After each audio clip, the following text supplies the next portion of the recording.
Hey guys, welcome to PIC Lipo Tower. Kita adalah gereja lintas generasi dan di sini kita percaya semua generasi diperlengkapi dan diberdayakan untuk melayani Tuhan. Dimanapun saudara berada, silakan saksikan video khotbah ini yang pastinya memberkati dan akan menumbuhkan iman saudara. Tuhan Yesus memberkati. Shalom, Bapak Ibu Saudara yang kasih Tuhan.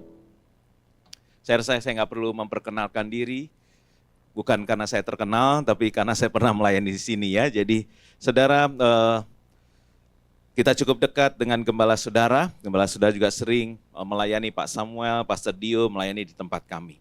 Jadi salam buat GB Puri Intergen Church, Lipo Office Tower ya, dari City of Love Church ya, itu salamnya. Oke, hari ini kita merayakan Pentakosta ya. Beri tepuk tangan buat Tuhan.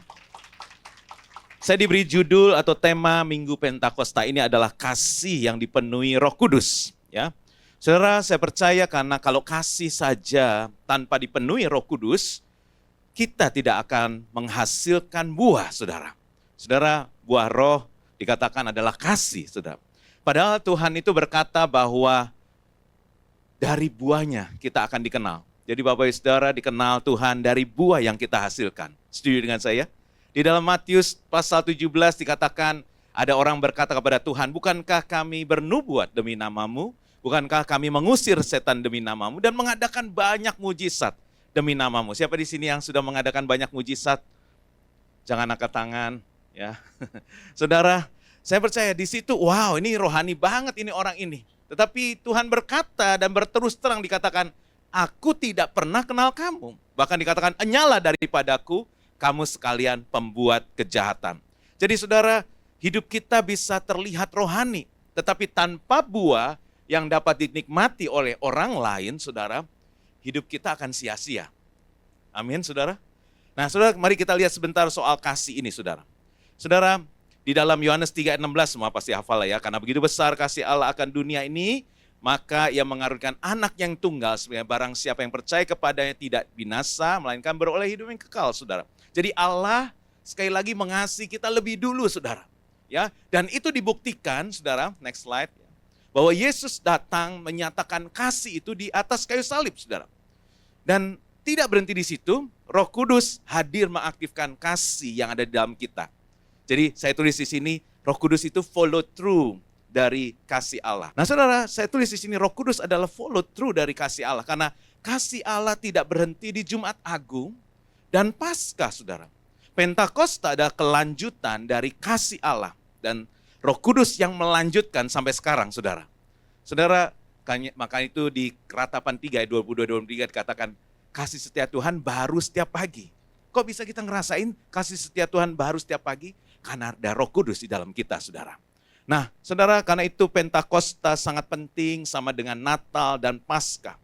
Pentakosta adalah dimulainya era gereja, saudara.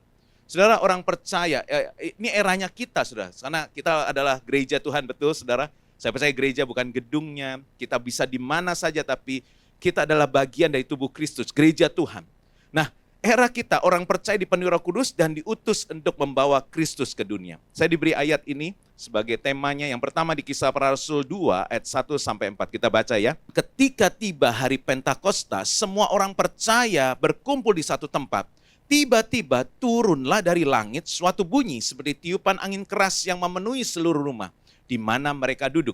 Dan tampaklah kepada mereka lidah-lidah seperti nyala api yang bertebaran. Dan hinggap pada mereka masing-masing. Maka penuhlah mereka dengan Roh Kudus. Lalu mereka mulai berkata-kata dalam bahasa-bahasa lain. Seperti yang diberikan oleh Roh itu kepada mereka untuk mengatakannya. Saudara, sebetulnya pola Pentakosta ini adalah pola ibadah. Yang sampai hari ini ada di dalam setiap gereja, saudara. Yuk kita lihat pola Pentakosta. Yang pertama dikatakan tadi, mereka berkumpul, kemudian dipenuhi Roh Kudus. Tapi dipenuhi Roh Kudus ada berbicara diubahkan. Setuju dengan saya? Kan ada buah kan? Jadi waktu kita dipenuhi Roh Kudus berarti ada kehidupan yang diubahkan. Kemudian setelah diubahkan kita apa? Diutus, saudara. Untuk menjadi saksi dan membawa Kristus ke dalam dunia ini. Jadi sekali lagi, Pentakosta bukan hanya peristiwa rohani yang spektakuler, pasti spektakuler, yes. Tapi bukan hanya itu. Ini adalah peristiwa atau momen yang mengubah arah hidup orang percaya dari pasif menjadi misioner, saudara. Karena itu ada 4 hal Pentakosta. Yang pertama bukan hanya peristiwa, tapi transformasi, saudara. Saudara, Pentakosta turunnya Roh Kudus adalah momen perubahan total identitas murid-murid Tuhan Yesus, saudara. Saudara, kita lihat ya, ada 2 baptiskan kan, pasti semua tahu. Di Matius 3 ayat 11, aku membaptis kamu dengan air sebagai tanda pertobatan. Tetapi ia yang datang kemudian daripadaku lebih berkuasa daripadaku dan aku tidak layak melepaskan kasutnya. Ia akan membaptiskan kamu dengan Roh Kudus dan dengan api. Jadi Yohanes pada waktu itu bilang ada 2 baptisan. Yang pertama baptisan air itu tanda pertobatan. Aku bisa lakukan, tapi yang satu aku nggak bisa lakukan. Dan bahkan aku melepaskan kasutnya aja nggak layak, saudara. Jadi itu bagiannya Yesus. Jadi saudara, yang pertama, baptisan air ada berbicara identitas kita dirubah, betul nggak? Waktu semua dibaptis dari anak dunia menjadi anak Tuhan. Dan Tuhan menjadi Bapa kita. Bukankah itu? Karena waktu Yesus juga keluar dari air, langit terbuka, ada burung merpati turun atasnya, dan ada suara, inilah anakku yang kukasihi, kepadanya lah aku berkenan. Berarti ada status menjadi anak Tuhan. Jadi semua sudah dibaptis ini? Ada yang belum dibaptis? Kalau belum langsung dibaptis oleh Pak Taruno ya. Saudara, saya percaya itu yang pertama. Tapi ada baptisan yang kedua, yaitu baptisan Roh Kudus dan api, saudara. Ditulis api ini hanya di Matius, saudara. Karena orang Matius itu orangnya detail. Kan pemungut cukai, tukang ngitung dia. Jadi nggak boleh kelewat gitu ya. 1 sen pun nggak boleh kelewat. Yang lain cuma bilang baptisan Roh Kudus, tapi dia menulis ada tulis. Tuhan ngomong kok ada api, Yohanes ngomong tuh ada api juga, bukan hanya baptisan Roh Kudus. Artinya Roh Kudus adalah penolong, tapi Roh Kudus juga digambarkan sebagai api yang menghanguskan, tapi bukan untuk membinasakan. Tapi untuk membersihkan, memurnikan, dan mengubahkan setiap kita, saudara. Saudara, nah kita mau lihat identitas murid-murid berubah total. Yang pertama dari takut menjadi berani, saudara. Saudara, sebelum Pentakosta, pernah nggak semua tahu ya ceritanya, murid-murid ada bersama Yesus berlayar, dihantam badai, ada Yesus di situ, bahkan Yesus saking nyamannya tidur gitu ya. Kemudian ada badai datang, mereka panik, betul? Ada Yesus di situ. Tuh, saudara, kalau ada Yesus bersama kita harusnya kita tenang ya. Kan Daud aja bilang, di dalam lembah kekelaman aku tidak takut bahaya sebab ia besertaku, dia Immanuel, dia ada bersama kita. Tapi kok takut? Padahal ada Yesus di situ. Bahkan mereka menggoncangkan Yesus, bangunin Yesus. Yesus! Mereka mulai curiga dan salah sangka pada Yesus. Kamu biarin kita binasa ya? Wah, itu. Orang biasanya kalau udah takut tuh mulai mikir yang aneh-aneh gitu. Mulai curiga, saudara. Dan Yesus akhirnya bangun dan dihardik, tenanglah, saudara. Saudara, kenapa? Bayangkan kalau kita ada bersama Yesus di sini, Yesus hadir di tempat ini, yang pasti bukan saya yang berkhotbah, pasti Yesus yang berkhotbah. Tapi kita pasti tenang, umpamanya tiba-tiba gempa, ya, terjadi shaking, saudara akan kabur atau tenang aja, Yesus ada di sini. Nah saudara, kenapa mereka takut? Karena Yesus masih berada di luar mereka secara lahiriah. Tetapi belum tinggal di dalam mereka, saudara. Saudara, Yesus masih di luar murid-murid. Makanya Yohanes 15 ayat 5 bilang gini, kalau kamu tinggal dalam aku dan aku tinggal dalam kamu, buahnya adalah kamu gak akan takut. Buah pertama adalah kasih. Dan di dalam kasih gak ada ketakutan, saudara. Saudara, kita lihat juga Petrus yang dulunya menyangkal Yesus karena takut. Ada anak gadis kecil bilang, kamu pengikut Yesus ya? Ya, semua tahu kan ceritanya. Dia takut, dia bersumpah, aku gak kenal dia. Wah, dari tadinya yang dia bilang, aku siap mati buat engkau, saudara. Aku siap mati bersamamu. Tiba-tiba ketakutan. Dari menyangkal Yesus, tapi saudara kemudian terjadi perubahan setelah Pentakosta. Semua pasti tahu ya. Tiba-tiba dia hanya ngomong, nggak benar-benar berkhotbah juga. Dia hanya menjelaskan bahwa mereka nggak mabuk. Mereka ini dipenuhi Roh Kudus seperti yang ada terjadi di kitab Yoel. Dia hanya menjelaskan. Kalau kita coba baca itu nggak nyampe 30 menit. 3.000 jiwa bertobat. Saudara, bukankah terjadi transformasi? Jadi sekali lagi, Pentakosta bukan hanya peristiwa. Kalau enggak, kita selesai nih habis doa. Sudah ya, tunggu tahun depan ya. Ya, kita doa 10 hari lagi ya. No, Pentakosta adalah kehidupan setiap hari. Kita berkumpul, kita dipenuhi Roh Kudus, kita diubahkan, kita diutus, dan kita menjadi saksi, saudara.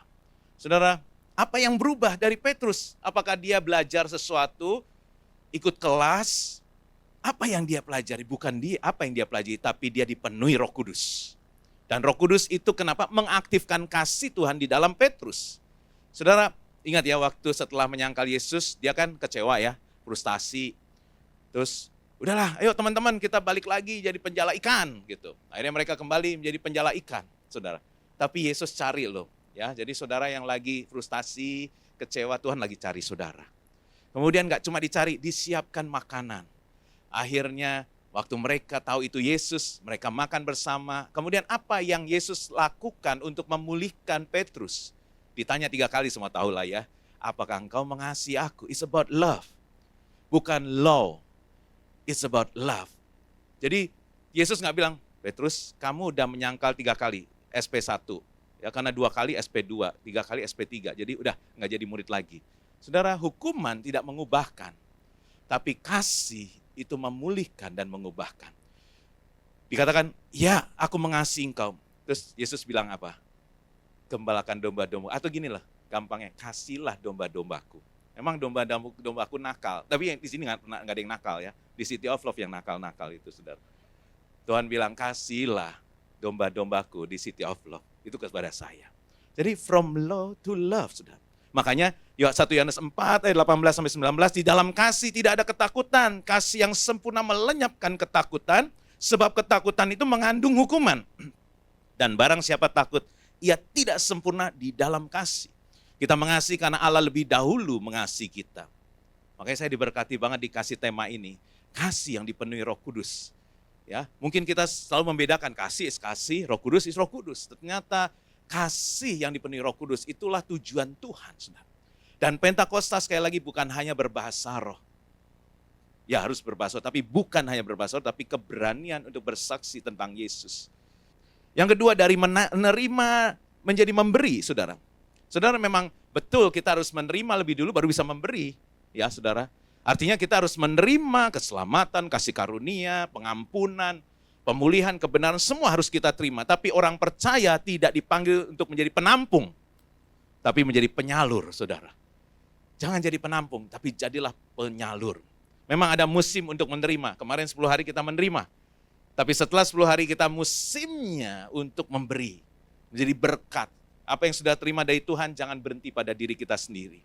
Karena dikatakan itu ya Kisah 1 ayat 8 semua pasti Pak Niko selalu mengulang ayat ini. Tetapi kamu akan menerima kuasa kalau Roh Kudus turun atas kamu. Berarti menerima ya. Kita menerima dulu. Harus menerima, yes. Setelah menerima Roh Kudus kita punya kuasa. Dan kamu akan menjadi saksi. Saksi itu memberi, saudara. Menjadi saksi, bukan bersaksi ya. Bedakan bersaksi dengan menjadi saksi. Artinya hidup kita ditonton oleh dunia, saudara. Jadi menjadi saksi. Saudara, yang ketiga adalah, maaf ya, ini supaya gampang aja, dari ada lus-lusnya. Dari bulus menjadi tulus, saudara. Ya, itu perubahan, dari bulus menjadi tulus. Ingat enggak? Yesus waktu mengusir pedagang-pedagang di halaman bait Allah ya. Saudara semua tahu ya. Itu Yesus membuat sendiri loh cambuknya. Wah, jadi luar biasa. Yesus tuh kreatif juga ya. Dia mau cambuk itu bikin sendiri. Dia bikin dengan tujuan bukan ngusir orangnya. Tapi mengusir mental pedagang dari halaman bait Allah. Banyak orang datang ke gereja mentalnya pedagang. Ya. Oh, aku udah melayani dapat apa? Itu kan pedagang ya, betul ya. Transaksional. Transaksi, saudara. Ya. Kemudian pedagang suka bersaing dengan toko sebelah nggak sih? Udah pasti ya. Jadi ini pelayanan dia kayaknya nyanyinya nggak. Kenapa dia yang dijadwal? Wah, mulai persaingan di dalam gereja. Ya. Kenapa dia yang boleh naik mimbar? Ya. Kenapa dia yang dipilih? Gua kayaknya lebih baik daripada dia. Itu mental pedagang, saudara. Ya. Dan Tuhan membuat cambuk dengan tangannya sendiri untuk mengusir mental itu. Makanya ini bulus, biarlah menjadi tulus. Amin. Saya berdoa di tempat ini semua tulus. Dari penjala ikan, itu mereka juga bisnismen loh saudara. Bisnismen. Semua murid-murid kebanyakan kan menjala ikan. Bisnismen, punya kapal. Ya, berarti mereka bisnismen dirubah menjadi penjala manusia, saudara. Artinya dari pedagang menjadi pelayan. Makanya bagus banget ya kalau di gereja kita namanya itu bukan pengerja tapi pelayan. Jadi pelayan tuh artinya siap disuruh-suruh, siap diinjek-injek, siap jadi keset. Semua pelayan siap jadi keset ya. Ya, keset itu bahasa Ibrani ya. Keset itu yang diinjek-injek di depan, saudara. Nah, Roh Kudus mengubah hati mereka menjadi tulus dan melayani. Oke. Kemudian yang kedua adalah kasih Allah dicurahkan oleh Roh Kudus. Ini juga ayat yang diberikan kepada saya. Dan pengharapan tidak mengecewakan karena kasih Allah telah dicurahkan di dalam hati kita oleh Roh Kudus yang telah dikaruniakan kepada kita. Saudara, ini Roma 5 ayat 5. Tapi kalau nanti di rumah dibaca dari ayat 1 sampai ayat 5, ini saya rangkum seperti ini. Kita itu dibenarkan oleh iman pertama. Kemudian karena kita tadinya nggak benar ya saudara. Jadi maaf, saya bukan orang benar, tapi dibenarkan oleh Tuhan. Dibenarkan karena kasih karunia Tuhan. Jadi karena saya sudah dibenarkan oleh iman saya hidup dalam kasih karunia. Tapi orang yang hidup dalam kasih karunia bukan nyaman atau tidak kena masalah, saudara. Justru orang yang kita perlu mendapatkan kasih karunia untuk menghadapi masalah, saudara. Jadi kalau saudara bilang, aku penuh dengan kasih karunia, welcome, masalah akan datang bertubi-tubi, saudara. Tapi it's okay, karena disitulah kamu akan bertahan dalam penderitaan, kamu akan belajar tekun, karaktermu dibentuk, dan menghasilkan pengharapan di ayat yang kelimanya. Karena pengharapan di dalam Tuhan tidak mengecewakan. Kemudian kita dipenuhi kasih Allah oleh Roh Kudus, saudara. Saudara, Paulus sedang menunjukkan, ini yang menulis Paulus ya, bahwa keselamatan bukan hanya soal masuk surga loh saudara, tapi perubahan hidup saat ini, saudara. Sekarang ini. Peran Roh Kudus sangat penting dalam kehidupan kita supaya kita bisa mengalami perubahan dan kita bisa menerima kasih Tuhan dan kasih Tuhan itu yang mengubahkan kita. Maaf, kalau boleh saya gambarkan Roh Kudus itu kayak jet pump. Ada yang punya jet pump itu pompa air jet itu ya. Kan kami tinggal kemudian di rumah kami itu ada air pump yang dibagikan kepada rumah-rumah. Jadi kami menerima air pump itu. Kemudian kami tampung betul di torrent ya. Tapi untuk bisa menyalurkan kembali apa yang kita terima dan ditampung di torrent, kita perlu pompa air. Betul? Pompa air yang harus mendorong supaya itu bisa tersalurkan kasih yang ada di tampungan itu, air yang ada di tampungan itu. Saudara, saya percaya ini gambaran Roh Kudus, saudara. Setiap kita sudah menerima kasih Tuhan, ya kita sudah diselamatkan. Kita ada hari ini semua karena kasih Tuhan. Dan Tuhan mengatakan, aku lebih dulu mengasihi kamu. Kamu mengasihi karena aku lebih dulu mengasihi kamu. Tapi jangan jadi penampung kasih, tapi jadilah penyalur kasih. Makanya Roh Kudus dicurahkan sebagai jet pump-nya, saudara. Ya, saya udah minta ampun sama Roh Kudus sih. Roh Kudus ampuni ya, saya gambarin kamu sebagai jet pump. Ya, saudara, kasih Allah telah dicurahkan dalam hati kita, kata firman Tuhan tadi kan. Perhatikan kata dicurahkan, berarti bukan dihasilkan sendiri. Karena orang percaya banyak berusaha mengasihi dengan kekuatan sendiri. Ada yang pernah mengasihi dengan kekuatannya, hasilnya lelah, kecewa, dan akhirnya pahit hati, saudara. Karena kasih sejati tidak berasal dari manusia. Kasih sejati berasal dari Roh Kudus. Saudara, ada yang tanya sama saya, Pak, gimana ya? Tiba-tiba Roh Kudus tuh kasih alert sama saya. Alert itu apa ya? Peringatan pada saya. Kok orang ini saya nggak bisa ya? Kayaknya gimana, ada sesuatu dengan orang itu. Betul, bisa juga karena Roh Kudus sedang mau kamu menghindar dari orang ini. Dia punya etiket yang kurang baik. Tapi uji. Atau mungkin jangan kita karena benci aja gitu, karena perasaan kita atau ego kita. Ya. Saudara, nah nextnya yang ketiga adalah kasih yang dipenuhi Roh Kudus selalu mengalir keluar, saudara. Ingat nggak waktu Yohanes 4, Yesus ketemu dengan perempuan Samaria. Itu satu peristiwa yang tidak ada kesembuhan secara fisik, tidak ada kebangkitan, bukan membangkitkan orang mati, tapi Yesus dikatakan ayat 4, dia harus melintasi daerah Samaria yang mengerikan, yang mereka bisa dilemparin batu. Ya. Bahkan Yesus bilang, murid-muridnya kamu pergi aja, ambil cari makanan. Tapi aku mau ke Samaria. Dan dia ketemu dengan seorang perempuan yang tidak ditulis namanya, sampai hari ini kita tidak ada melihat namanya, dia ada di sumur Yakub, saudara. Kemudian terjadi percakapan. Karena perempuan ini bukan sakit fisiknya, tapi sakit jiwanya, ya, sakit mentalnya. Dia nggak mau ketemu orang, dia pergi ke sumur jam 12 siang. Ya. Ini jam 12 siang lagi panas-panasnya malah dia keluar. Kenapa? Karena dia nggak mau ketemu orang, ada masalah dalam hidupnya. Tapi Yesus mau ketemu dengan dia. Makanya orang yang bermasalah bagi dunia belum tentu Tuhan tidak sayang. Malah saya pastikan Tuhan sayang, Tuhan cari dia. Kemudian diajak ngobrol, counseling, saudara. Ya, terjadi counseling di situ. Dan Yesus bilang, kalau kamu minum daripada air ini, ayat 14 ya, barang siapa minum air dari air ini, kamu tetap haus. Tapi kalau barang siapa minum air dari yang kuberikan kepadanya, ia tidak akan haus lagi untuk selama-lamanya. Sebaliknya, air itu akan kuberikan kepadanya menjadi mata air di dalam dirinya yang terus-menerus memancar sampai kepada hidup yang kekal, saudara. Saudara, kita tahu perempuan ini akhirnya dipulihkan dan memenangkan satu kota. Ya, satu wanita yang tidak diperhitungkan, tidak ditulis namanya, tapi menangkan satu kota Sikhar, saudara. Pemulihan yang dialami perempuan ini, dia menerima kasih, kemudian dia dipenuhi Roh Kudus, dan dia bisa menyalurkan kasih itu kepada satu kota, kota Sikhar. Makanya saya tulis segini di next slide, Pentakosta tidak berhenti di ruang doa. Pentakosta tidak berhenti di loteng atas, saudara. Pentakosta nggak berhenti di gereja ya saudara. Tapi Pentakosta itu selalu berlanjut, segera keluar dari gereja. Mereka keluar ke jalan, ke pasar, ke sekolah, ke kantor, bahkan sampai ke bangsa-bangsa, saudara. Yang luar biasa di dalam Kisah Para Rasul 2 itu dikatakan mereka tidak tinggal diam. Tadi yang saya singgung ya, Petrus waktu itu karena mereka berbahasa-bahasa yang dimengerti sama orang-orang bangsa-bangsa yang datang ke Yerusalem. Kemudian ada yang bilang, wah luar biasa loh, mereka kok bisa berbahasa seperti bahasa kita. Tapi ada yang nyindir. Saudara, satu pergerakan pasti ada yang gak suka.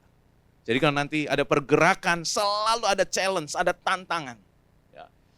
Nah, nyindir, waktu disindir ini mereka tuh mabok. Makanya Petrus bilang, ya tinggal diam. Bukan, mereka tidak mabok, ini baru jam 9 pagi. Dan mereka yang mereka alami adalah ini penggenapan dari firman Tuhan yang disampaikan oleh Nabi Yoel. Itu kebenaran. Sampaikan kebenaran, saudara. Roh Kudus itu bikin nyambung ya, betul gak sih? Benar gak sih? Roh Kudus itu tiba-tiba orang gak ngerti jadi ngerti ya. Ya kan? Jadi maaf ya, kadang-kadang orang tuh mikir, kayaknya gue gak nyambung lah sama orang itu. Level ekonomi aja beda loh sama dia. Kayaknya gak nyambung. Roh Kudus akan mampukan kamu untuk nyambung. Lu aja yang gak mau, maaf ya.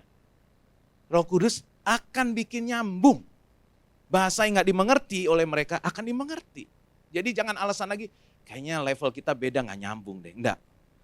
Semua akan nyambung sudah. Mereka menjangkau orang yang berbeda. Jadi jangan eksklusif, itu lagi, itu lagi. Terakhir adalah kesatuan hasil dari Roh Kudus. Kesatuan hasil dari Roh Kudus. Mereka semua berkumpul di satu tempat dengan sehati. Susah loh. Ada berapa ini? 120 murid kan? Betul ya, semua tahu ini 120 murid. Ngumpul 120 murid, Tuhan cuma bilang gini, ngumpul, nggak dibilang 10 hari loh. Ya kan? Jadi cuma bilang ngumpul aja ya, jangan kemana-mana. Aku akan mencurahkan Roh Kudus. Mereka nggak tahu. Ini yang mereka ngumpul nggak pulang loh. Mereka nggak pulang. Mereka nggak tahu sampai kapan. Mereka punya anak, ada yang punya anak di rumah. Satu bubar semua loh ini. Luar biasa ya. Saya lagi bayangin, mereka nggak pulang, belum. Kalau doa 10 hari, kalau doanya 100 hari, gimana? Untung loh kita doa 10 hari, jadi saya aja capek banget loh doa 10 hari, padahal pulang. Saya 6:30 sampai jam 8, langsung tadi pagi tepar. Saya bilang sama Pak, maaf ya saya telat, aduh badannya lagi nggak enak banget, sakit banget, sampai mau pingsan tadi. Saudara, tapi ini mereka semua berkumpul di satu tempat dengan apa? Kata kuncinya sehati. Sehati itu bahasa aslinya satu tujuan, punya satu kerinduan, punya satu arah, dan fokusnya bukan manusia, tapi fokusnya Tuhan. Saudara, kalau sehati itu bukan hanya duduk dan makan bersama ya saudara ya. Karena saya melihat orang gampang, kalau makan mah semua rukun gitu kayaknya. Kalau makan bareng, apalagi ada yang bayarin, rukun banget gitu. Saudara, sering ngumpul, gereja kami dulu 2017 itu terjadi perpecahan. Padahal dulu kami ada di City Walk, di ballroom. Kalau City Walk itu mall isinya makanan semua, restoran tuh macam-macam. Jadi kalau saya pulang aja tuh, bukan pulang, keluar dari gereja, itu di situ satu kelompok. Setiap restoran tuh jemaat kita semua. Kemudian mereka itu ketemu lagi di Plaza Senayan, di Senayan City. Sampai jam 7 malam, sampai jam 10 malam. Masih ngumpul. Wih, jadi habis itu ngopi, makan sore, ngopi sore, makan malam, ngopi malam gitu ya. Pokoknya mereka tuh takut diketawain pagar kalau pulang sebelum jam 10 atau 11. Jadi menurut saya ini unity, mantep banget. Saya tuh semua hamba Tuhan yang datang luar biasa loh Pak Tim. Jemaatnya ini unity sekali. Pecah 2017. Ributnya juga lagi makan bareng saudara. Aduh saudara, jadi bukan hanya sering ngumpul, bukan hanya kompak, dekat, akrab. Karena orang bisa dekat secara fisik, aktif sama-sama pelayanan. Tapi di dalamnya ada iri hati. Ada gak suka dia ngomong gitu, kurang ajar gitu ya. Tapi Roh Kudus akan merubahkan. Kami diizinkan, akhirnya kami harus pindah gedung saudara. Tapi ya puji Tuhan, Tuhan sedang mau.